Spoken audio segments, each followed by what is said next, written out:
Hi, in this video I'm going to demonstrate how to solve an oil leak. The oil leak happens to be coming from the oil pressure switch. I already know that, but I'm now going to show you in the video how I solved that problem. Right, I've already removed these 4 screws. This is a T30. Then you release these clamps, 1, 2, 3, and then on that side, 1. Then you need to remove this cover, and there is a plug that's connected here. There is a tab at the back there which you depress, and then you can pull this out. Now you can release these breather pipes. There's one there and there's one on that side. I've already released it.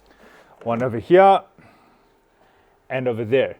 Now yours might be quite tight, so you'll have to pull it quite firmly to get it out of here, but do not pull it too hard, but do not pull it too firmly, because there is a pipe sitting at the back there. Right, you'll find 2 screws here, unscrew that, and then you can release this air filter housing. These are 2 star screws which need to be unscrewed. You can now pull out this filter housing. If you find it's too difficult, you can first remove the cover, remove the filter, and then take it off in 2 parts, or you can just do what I do and then remove it in 1 unit. To get this out, you need to go in that direction. There's a little roller here which forces you to go in that direction. Just be careful of the pipe on the side. Right, now over there is the oil pressure switch. Now I suspected it was leaking. It's full of oil over here, and there seems to be oil residue on the parts underneath. So what I did is I put a piece of cardboard underneath the pressure switch, and then I let the car run at operating temperature, then I switched the car off. Then I noticed after a few minutes it was dripping on the side of that oil pressure switch. So over here you can see the residue of the leaking oil. Right, to get this oil switch out, first remove the plug, but in order to remove the plug there is a spring clip here that has to be removed. There you can see I've pulled the spring clip out, and now I can pull out the plug.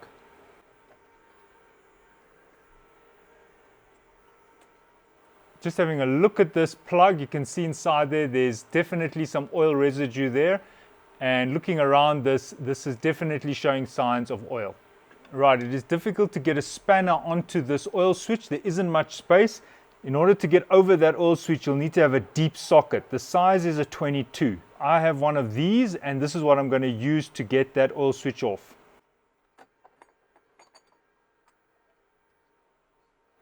How this works is I put that side over the oil switch, and then I just put my screwdriver through here and I use it as a wrench. All right, now I open the oil switch. And I now unscrew it. Right, just inspecting the oil switch, look inside there. You can actually see there's oil inside there. And if you're still not sure, I'll show you how you can test it. Over here I have a blower. I'm going to put the oil switch inside the blower like that. There you can see the oil switch sitting at the end of the nozzle of the blower. Now I tighten this with my hand, and I now activate the blower. If this thing is leaking, you're going to see air bubbles there, or you even see that level raise.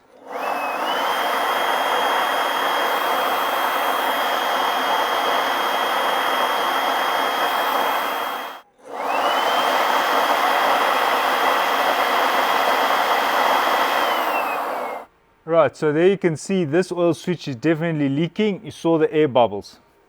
If you're going to be replacing it with a BMW part, there you can see the oil switch, and there's the part number. Now it's very important to clean the area before you put your new oil switch back in. I use enamel thinners as a cleaning agent. I now put my oil switch into this socket, and I thread it into the hole.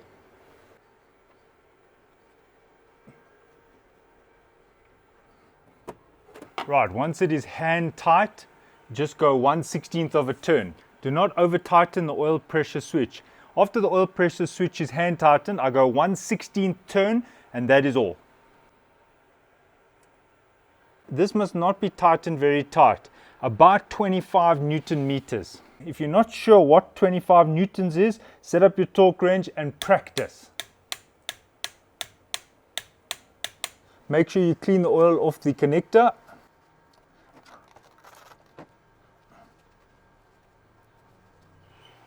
If you've got a contact cleaner, use it to clean the contacts.